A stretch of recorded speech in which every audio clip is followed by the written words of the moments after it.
मित्रों नमस्कार। अभी आप देख रहे होंगे कि ट्रंप के खिलाफ वहाँ के न्यायालय ने भी नेगेटिव फैसला दिया है और फिर भी वो अपनी हरकतों से बाज नहीं आ रहा है। तो ऐसी स्थिति में उसके भारत से ही नहीं पूरी दुनिया से लगातार संबंध बहुत बेहतर नहीं हो रहे हैं।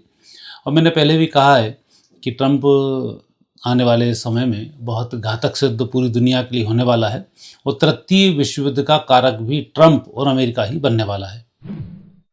कहा जाता है सम्राट को नहीं दोष गुसाई। हम जब उसके लिए चैलेंज करेंगे तो फिर निश्चित रूप से वो कुछ ना कुछ तो प्रत्युत्तर में जवाब देगा ही। आज भारत तीसरी अर्थव्यवस्था बनने की ओर है, चीन दूसरी अर्थव्यवस्था है, चीन से उसको तकलीफ है। तो ऐसे समय में अब जो समय वर्तमान चल रहा है, अभी ट्रंप का आना हुआ, कुछ समझौते हुए, फिर उसके बाद वो मुकर गए, फिर टैरिफ की बात करने लगे। तो ये बात आप मानकर चलें कि ये ज्योतिषीय दृष्टि से देखें, अमेरिका की कुंडली से देखें, ट्रंप की कुंडली से देखें, भारत की कुंडली से देखें, तो आने वाले समय में भारत का नंबर 1 दुश्मन अमेरिका होगा और अमेरिका ही भारत की दुर्गति का कारण भी आने वाले समय में बनेगा। ये बात अलग है कि जब मैंने कई पहले वीडियो बनाए कि उसमें रूस और जापान, फ्रांस, जर्मनी ये हमारे सहायक सिद्ध होंगे और उसके बाद हम इस अमेरिका और चीन इन सबको उखाड़ फेंकेंगे, ये एक स्थिति अलग बनती है। लेकिन अभी जो समय चल रहा है वो समय बड़ी उठापटक का समय है। एक तो इस देश में यूजीसी का जो एक नया प्रोपोगंडा हमारे प्रधानमंत्री ने खड़ा कर दिया है, ये बहुत बेहतर है नहीं, क्योंकि भारतीय समाज में एक कटुता उत्पन्न गंभीर रूप से कर रहा है। अभी इनकी मेरठ में सभा हुई, उस सभा में ही मालूम पड़ गया कि जहाँ लोग इनके नाम की चर्चाएं करते थे, बड़े बड़े नारे लगाते थे। नारे का नाम तो मैं इसलिए नहीं ले रहा हूँ क्योंकि वो जाति सूचक शब्द है, वो अभी सीधे सीधे वो उस एक्ट के अंतर्गत आ जाएगा। तो आप समझ ही गए होंगे किस नाम से जैसे ही प्रधानमंत्री पहुँचते थे लोग उत्सुकतावश क्या नाम लेते थे और जिंदाबाद जिंदाबाद शुरू हो जाते थे उस नाम से। अब लोगों ने वो नहीं दिखाया। चक्कर है कि एक समाज जो आज की स्थिति में 40% है सवर्ण समाज, जिसको ये बोलते हैं 10% सवर्ण समाज है, और उस सवर्ण समाज का बच्चा पैदा होते ही अपराधी हो जाता है। जन्मजात अपराधी यदि पूरी दुनिया में सृष्टि में कोई है तो वो है सवर्ण समाज। कोई भी इंसेक्ट, शेर का बच्चा भी जन्मजात अपराधी नहीं है। सवर्ण समाज का बच्चा पैदा होते ही अपराधी हो जाता है, उसने जन्म लिया नहीं, नाल कटी और अपराधी घोषित। तो ये ऐसे समाज में हम रह रहे हैं और भारत में जिस तरीके का अब जो नेगेटिव स्थिति बनी और इतने सारे अभी चुनाव पड़े हुए हैं, जरा से चुनाव नेगेटिव हुए थे उस समय में राजस्थान, मध्य प्रदेश, छत्तीसगढ़, एक बात में चुनाव हार गए थे कि कोई माई का लाल चुनाव नहीं हरा सकता। और उस समय में फैसला न्यायालय का आया था और उसमें इन्होंने और कठिन नियम बनाकर सवर्णों के खिलाफ उस नियम को बनाया था। तब सवर्णों का वोट के प्रति जो आकर्षण नहीं रहा, वो सबसे बड़ा कारण रहा। समझदार व्यक्ति जब किसी से टकराना शुरू करता है तो वो कोई लट्ठे लेके नहीं आता है, वो उससे मुंह फेर लेता है, उसको विदा कर देता है। अच्छा पढ़ा लिखा दोस्त होगा, यदि आपकी बात से सहमत नहीं है और आप लगातार उस पर दबाव बना रहे हैं तो वो आपसे उस समय नमस्ते कर लेगा, फिर आपकी तरफ मुड़ के नहीं देखेगा, क्योंकि ये एक सभ्य समाज की विशेषता है और सभ्य समाज की यही विशेषता है। आप अपनी मेरठ वाली सभा में देख चुके और आने वाले समय में और देखेंगे भी। लेकिन ये देखना इस बात का वो नहीं है कि तुमने हमारे साथ जो किया और हम उसके प्रत्युत्तर में कर रहे हैं। दिक्कत ये है कि इससे हमारे देश का सत्यानाश हो रहा है। आज आने वाले समय में यदि देश में कोई चुनाव होता है और खुदा ना खास्ता यदि कहीं ये लफंगों को सरकार मिल जाए तो ये लफंगे तो 15 दिन में ही सत्यानाश कर देंगे, सारा पैसा बांट के ख़त्म कर देंगे और आने वाले समय में न युद्ध के पैसे न किसी चीज़ के पैसे। 2012 में जैसे हथियार विहीन सैनिक हुआ करता था, जूते विहीन सैनिक हुआ करता था, वो स्थिति एक झटके में हो सकती है। तो उसमें देश कहाँ जाएगा? फिर वापस इतना इकट्ठा करो। संघ ने इतनी मेहनत करके हिंदुओं को एकत्रीकरण किया, सारे सबूत ले लेकर आए, जो जिन समाजों को चांवर वंश जो एक क्षत्रिय हुआ करते थे, जिनको अब किस जाति के रूप में हम मानते हैं, तो ये सारे सबूत जिस तरीके से इकट्ठे करके आज इस देश में एकत्रीकरण किया गया, वो एकत्रीकरण इस देश में सब समाप्त हो रहा है और इसका फायदा दूसरा व्यक्ति तो उठाएगा ही, और यही ट्रंप करने वाला है। अमेरिका एक बूढ़ा पहलवान है जिसमें अब दम बची नहीं है, लेकिन उसकी हुंकार तो है। और बूढ़ा पहलवान छोटे छोटे लोगों को तो कुचल ही सकता है क्योंकि दाव पेंच उसको इतने आते हैं। तो उस दाव पेंच में वो अन्य देशों को भी कुचल रहा है। सब देश कुचला भी रहे हैं, छोटे छोटे से देश हैं, टकराने की किसी में हिम्मत नहीं है।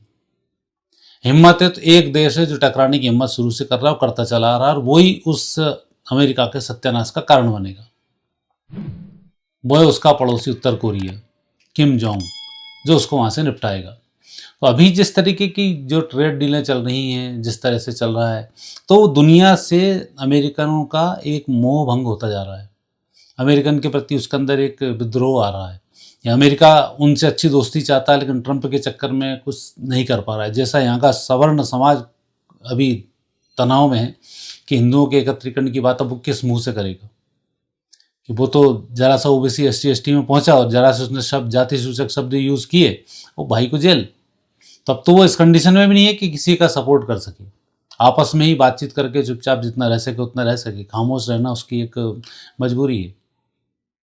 ऐसे अमेरिकन्सों की भी मजबूरी है कि पूरी दुनिया को चाहते तो हैं, पूरी दुनिया उनसे मिली जुली है, लेकिन ऐसा राजा बैठा हुआ है कि उसके कारण अब वो भी कुछ नहीं कर पा रहे हैं।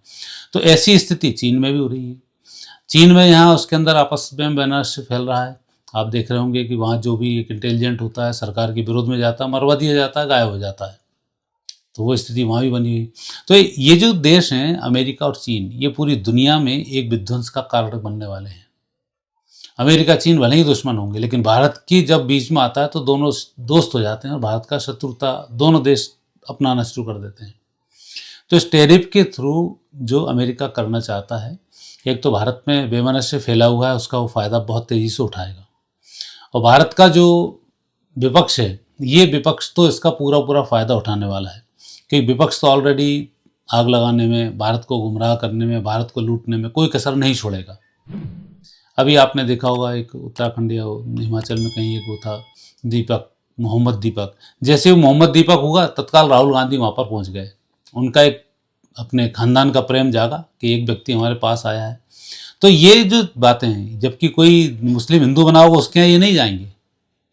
आतंकियों को भी चादर चढ़ाने ही चले जाते हैं, आतंकियों की घोर सपोर्टर हैं। हिंदुओं की हत्या कश्मीर में हुई, पता था हत्यारा कौन है, कौन कौन है, और उसको भी प्रधानमंत्री कार्यालय में बुलाकर बिरयानी खिलाई गई, बड़े बड़े उनको तमगे दिए गए। तो ये तो विपक्ष की हमारी चाल है, हम पक्ष से भी क्या उम्मीद लगाएं।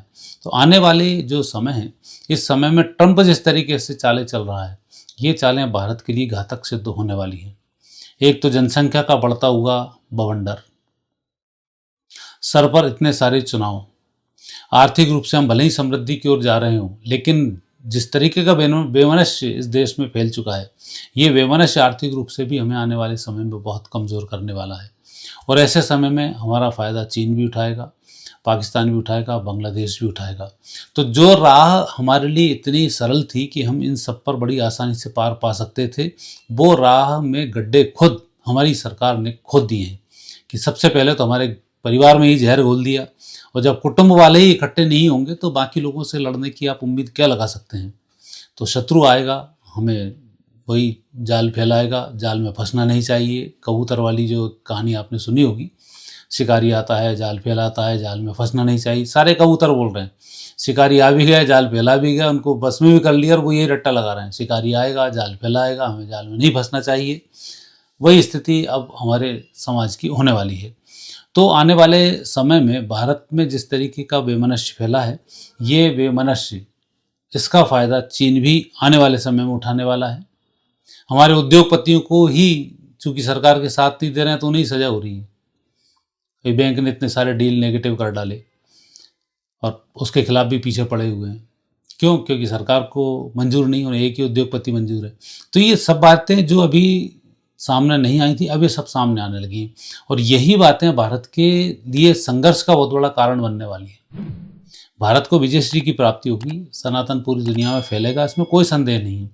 लेकिन जो राह आसान हो उसे हम अपने कर्मों से ही और कठिन बना दें, और ऐसे समय में अपने देश का सत्यानाश करा लें, ये स्थिति तो कहीं से वाजिब नहीं है।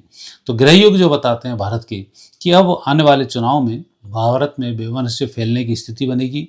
बंगाल के चुनाव, हालांकि मैंने रीडिंग किया था, ममता बनर्जी जीतेंगी, लेकिन ये जो अभी वर्तमान में यूजीसी जो एक्ट आया है, इस एक्ट का फ़ायदा वहाँ पर ममता बनर्जी को प्राप्त होगा और लेने के देने इनके पड़ जाएंगे। जो एक राह आसान हो रही थी बंगाल में चुनाव जीतने की, वो राह इन्होंने अपने आप में कठिन कर ली।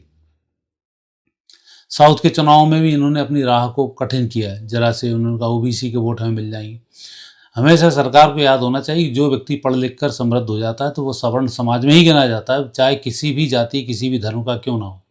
और जो व्यक्ति इंटेलेक्चुअल ब्रेन है वो कभी भी नेगेटिव या न्याय के खिलाफ नहीं जाता है।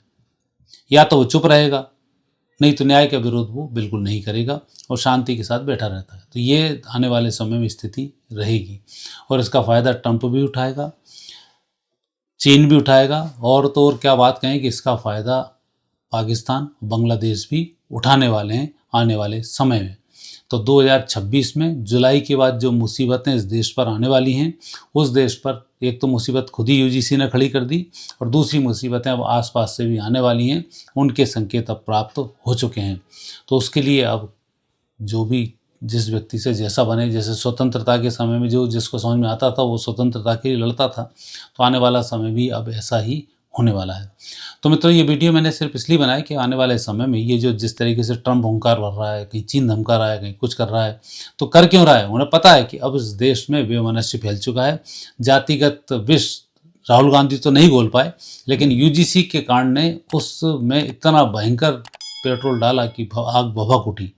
और आने वाले समय में ये जो यूजीसी कांड है, ये देश के लिए बहुत घातक सिद्ध होने वाला है। तो मित्रों, आज इतना ही, फिर नए विषय के साथ आपसे भेंट होगी। आज्ञा दीजिए, नमस्कार।